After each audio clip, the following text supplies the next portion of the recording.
Om Sai Ram. Chapter 43 and 44. Baba's passing away. Continued. Preparation. Samadhi Mandir. Breaking of brick. 72 hours Samadhi. Jog Sannyas. Baba's nectar like words. Chapter 43 and 44 continue the story of Baba's passing away, and therefore they are taken together. Previous preparation. It is the general practice amongst the Hindus that when a man is about to die, some good religious scriptures is read out to him with the object that his mind should be withdrawn from worldly things and fixed in spiritual matters, so that his future progress should be natural and easy. Everybody knows that when King Parikshit was cursed by the son of Brahman Rishi and was to die after a week, the great sage Sukadev expounded to him the famous Bhagavad Puran in that week. This practice is followed even now, and the Gita, Bhagavad, and other sacred books are read out to dying persons. Baba, being an incarnation of God, needed no such help, but just to set an example to the people, he followed this practice. When he knew that he was to pass away soon, he asked one Mr. Vaze to read Ram Vijay to him. Mr. Vaze read the book once in the week. Then Baba asked him to read the same again day and night, and he finished the second reading in 3 days. Thus 11 days passed. Then again he read for 3 days and was exhausted. So Baba let him go and kept himself quiet. He abided in his self and was waiting for the last moment. 2 or 3 days earlier, Baba had stopped his morning peregrinations going out and begging rounds, and sat quietly in the masjid. He was conscious till the last and was advising the devotees not to lose heart. He let nobody know the exact time of his departure. Kaka Sahib Dikshit and Shriman Bhuti were dining daily with him in the masjid. That day, 15th October, after the Aarti, he asked them to go to their residence for dining. Still a few, like Lakshmibai Shinde, Baguji Shinde, Bayaji, Lakshman Bala Shimpi and Nana Sahib Nimonkar remained there. Shama was sitting down on the steps. After giving ₹9 to Lakshmibai Shinde, Baba said that he did not feel well there in the masjid and that he should be taken to the Dagadi stone vada of Bhutti, where he would be all right. While saying these words, he leaned on Bayaji's body and breathed his last. Bagoji noticed that his breathing had stopped, and he immediately told this to Nana Sahib Nimonkar, who was sitting near. Nana Sahib brought some water and poured it in Baba's mouth. It came out. Then he cried out loudly, "Oh Deva!" Baba seemed to open his eyes and say, "Ah," in a low tone, but it soon became evident that Baba had left his mortal body for good. The news of Baba's passing away spread like wildfire in the village of Shri, and all people, men, women and children ran to the masjid and began to mourn this loss in various ways. Some cried out loudly, some wallowed on, some fell down senseless in the streets. Tears ran down from the eyes of all, and every one was filled with sorrow. Some people started remembering the words of Sai Baba. Somebody said that Maharaj Sai Baba told his devotees that in time to come, he would appear as a lad of 8 years. In the Krishna avatar, Chakrapani, Lord Vishnu, performed this very deed. Krishna appeared before Devaki in the prison as a lad of 8 years, who had bright complexion and who wielded weapons in his 4 arms. In that incarnation, he, Lord Krishna, lightened the burden of the earth. This incarnation, Sai Baba, was for the uplift of his devotees. Then where is the reason for doubt? The ways of the saints are really inscrutable. This contact of Sai Baba with his devotees is not only for one generation, but it is there for the last 72 generations. Generating such ties of love, it appears that Maharaj Sai Baba has gone for tour, and the devotees had a firm belief that he will return soon. Then the question arose, how to lay Baba's body to rest. Some Mohammedans said that the body should be interred in an open space and a tomb built over it. Even Kushal Chand and Amar Shakkar shared this opinion. But Ramachandra Patil, the village officer, said to the villagers with a firm and determined voice, "Your thought is not acceptable to us.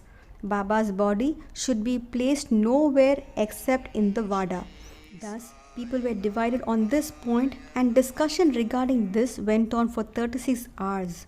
On Wednesday morning, Baba appeared to Lakshman Mama Joshi in his dream and drawing him by his hand said, "Get up soon. Bapu Sahib thinks that I am dead and so he won't come. You do the worship and the Kakkad morning Aarti."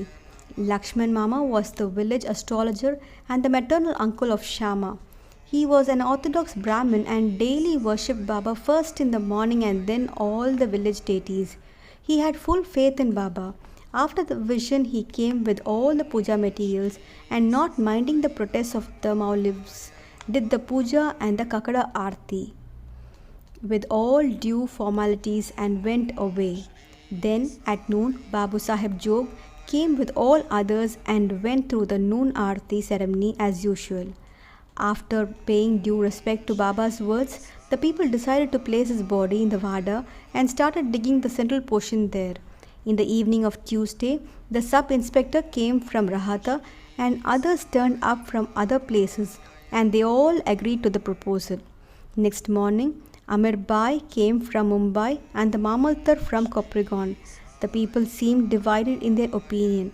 Some insisted on interring his body in the open field. The Mamaltar therefore took a general plebiscite and found that the proposal to use the Vada secured double the number of votes. He, however, wanted to refer the matter to the collector, and Kaka Sahib Dixit got himself ready to go to the Ahmednagar. Meanwhile, by Baba's inspiration, there was a change in the opinion of the other people, and all unanimously voted for the proposal.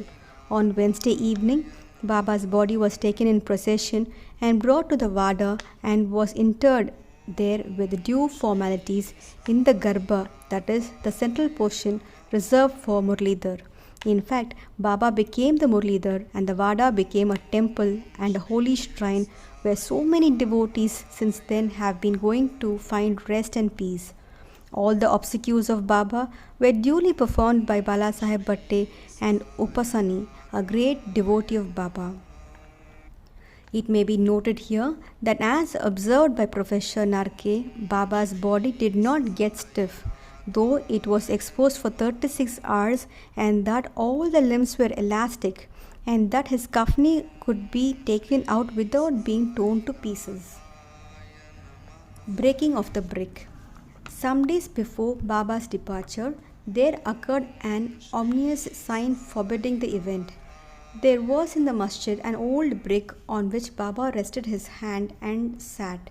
At night time he leaned against it and had his asan. This went on for many years. One day, during Baba's absence, a boy who was sweeping the floor took it up in his hand, and unfortunately it slipped and fell down and got broken into 2 pieces. When Baba came to know about this, he bemoaned its loss, saying, "It's not the brick but my fate that has been broken into pieces. It was my lifelong companion. With it I always meditated on the self. It was as dear to me as my life. It has left me today." Some may raise here a question: why should Baba express this sorrow for such an inanimate thing as a brick? To this Hemant Pant replies that saints incarnate in this world with the express mission of saving the poor, helpless people, and when they embody themselves and act with the people, they act like them. That is, outwardly they laugh, play and cry like all other people, but inwardly they are wide awake to their duties and mission. 72 hours Samadhi. 32 years before this, that is, in 1886, Baba made an attempt to cross the border line. On a Margashirsha Purnima, full moon day, Baba suffered from a severe attack of asthma. To get rid of it, Baba decided to take his pran high up and go into Samadhi. He said to Bhagat Mahasalpati, "Protect my body for 3 days. If I return, it will be all right. If I do not, bury my body in that open land, pointing to it, and fix 2 flags there as a mark. After saying this, Baba fell down at about 10 p.m. His breathing stopped as well as his pulse. It seemed as if his pran left the body. All the people, including the villagers, came there and wanted to hold an inquest and bury the body in the place pointed by Baba. But Mahasalpati prevented this. With Baba's body on his lap, he sat full 3 days guarding it. After 3 days passed, Baba showed signs of life at 3 a.m. His breathing commenced. The abdomen began to move. His eyes opened, and stretching his limbs, Baba returned to consciousness again. From this and other accounts, let the readers consider whether Sai Baba was the 3.5 cubits body that he occupied for some years and that he left thereafter, or he was the self inside. The body composed of the 5 elements is perishable and transient, but the self within is the thing, absolute reality, which is immortal and intransient. This pure being, consciousness or Brahma, the ruler and controller of the senses and mind is Sai. This pervades all things in the universe and there is no space without it. For fulfilling his mission, he assumed the body, and after it was fulfilled, he threw away the body and assumed his infinite aspect. Sai ever lives, as also the previous incarnation of God Dattatreya, Shri Narasimha Saraswati of Gangapur. His passing away is only an outward aspect, but in reality he pervades all animate and inanimate things and is their inner controller and ruler. This can be and is even now experienced by many who surrender themselves completely to him and worship him with wholehearted devotion. Though it is not possible for us to see Baba's form now onwards, but if we go to Shirdi, we shall find his beautiful lifelike portrait adorning the masjid. This has been drawn by Shamrao Jaikar, a famous artist and well-known devotee of Baba. To an imaginative and devout spectator, this portrait can give even today the satisfaction of taking Baba's darshan. Though Baba has no gross body now, he lives there and everywhere and will affect the welfare of the devotees even now, as he was doing before, when he was embodied. Saints like Baba never die. Though they look like men, they are in reality God himself. Baba Sahib Jog's Sannyas. Hemant Pant closes this chapter with the account of Jog Sannyas. Sakharam Hari alias Babu Sahib Jog was the uncle of the famous Varkari Vishnu Bua Jog of Pune. He had no issue. After his retirement from government service, he was a supervisor in the PWD. In 1909, he came and lived in Shri with his wife. Both husband and wife loved Baba and spent all their time in worshipping and serving Baba. After Megha's death, Baba Sahib daily did the Aarti ceremony in the masjid and Chavadi till Baba's Mahasamadhi. He was also entrusted with the work of reading and explaining Dhyaneshwari and Eknathi Bhagavat in Sati's Vada to the audience. After serving for many years, Jog asked Baba, "I have served you so long, my mind is not yet calm and composed. How is that? My contact with the saints has not improved me. When will you bless me?" Hearing the Bhakta's prayer, Baba replied, "In due time, your bad actions, their fruit or result, will be destroyed. Your merits and demerits will be reduced to ashes, and I shall consider you blessed, when you will renounce all attachments and conquer lust and sense of taste and getting rid of all impediments. Serve God wholeheartedly and resort to the begging bowl. Accept sannyas." After some time, Baba's word came true. His wife predeceased him, and as he had no other attachment, he became free and accepted sannyas before his death and realized the goal of his life. Baba's nectar-like words. The kind and merciful Sai Baba said many a time the following sweet words in the masjid. "He who loves me most always sees me.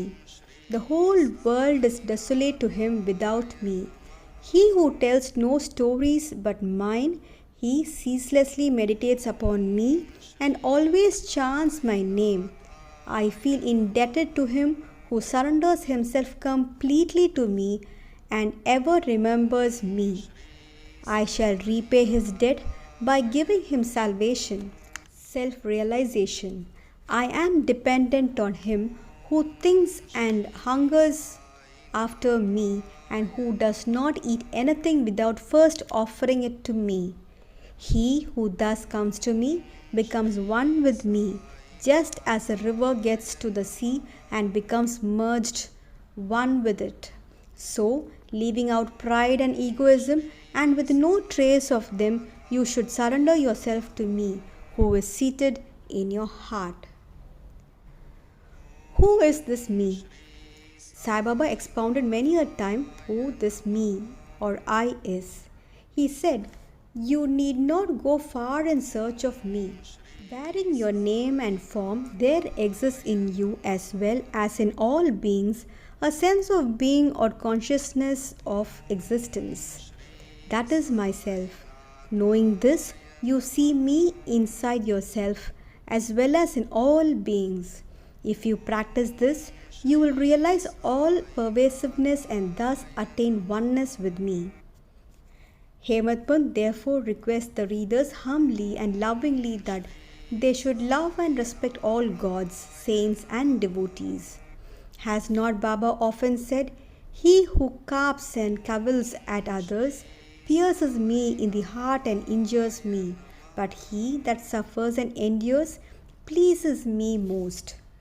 Baba thus pervades all beings and creatures. He likes nothing but love to all beings. Such nectar, pure, auspicious ambrosia, always flowed from Baba's lips.